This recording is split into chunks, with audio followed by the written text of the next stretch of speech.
Haka jingialang bat ki nongpathai khubor ya ka bala pynlong da ka Meghalaya Pradesh Congress Committee u he ka All India Congress Committee u badai peit ya ka jylla Meghalaya u Manish Chatrath u la pynshai shaphang katto katne ki phang ki bayadei ba ka jinglong jingman jong ka seng Congress haka jylla Layadon ryngkat lang ru u President ke MPCC u Ma Vincent H Pala ki Working President ke MPCC u Bah Pynshngain N Syiem bat ka kong Deborah Marak u MDC ke Mawhati Konstitwensi u Bah Charles Marngar u President ke Meghalaya Pradesh Youth Congress u samla Adrian Sumgoh bat kiwei Haba kren bat ki lat pathai khubor u Manish Chatrath u la pynshai bat ki AICC haka meeting ke bala pynlong haka steps ngit hoding hapdeng ki dekhot ke parti Congress kalong banyatai bat perkhat sani bah shaphang kumno ban pentrei kam ki jingtmu ka parti haka bayadei bat ke jingpan klan yaka haki district bapher ke jylla ula benrap ru ba ke Congress parti ka don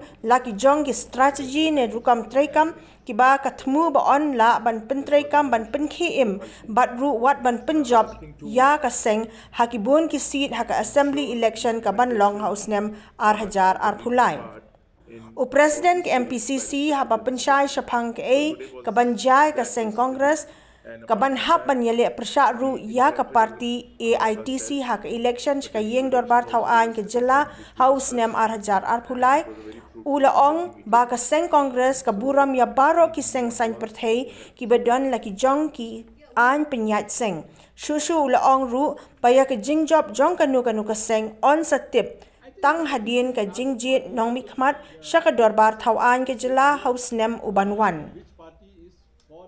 betterment of their future, especially in the high rise in terms of unemployment is very high, and people knows which is party is good. So we respect any party, we respect anybody who come and contest, and I personally feel that AITC will have their own role, will have our own role. So which party will be affected? I think it's only after we cross the bridge we will know.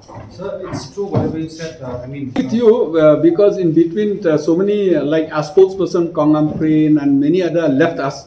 So there's a gap when they left us and when we rebuild our party. So we again reorganizing ourselves. I do agree with you. In between there was a little bit of less pressure. I mean, rather the publicity is slightly less. The MPCC was giving a statement on borders. The MPCC is giving a statement on different issues, corruptions and all. But now on, we will not be lacking on that issues. We will be very strong. We are setting our team, and that's why the in charge is here. He has seen personally. That's why we will do well. So you don't have to worry. And I request that from this platform, I request you to encourage our endeavor also, because you are the voice of the state. You can encourage our team, our spokespersons, and show us more frequently.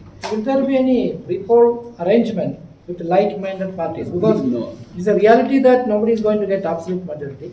So will you be opening that channel before election? I think we will not have any pre-poll alliance with anybody. And what you said is a reality. You know, it's not a reality. It's not a reality that you've seen things can change. Politics is dynamics. We may get also. You never know. Thank you, sir. Thank you.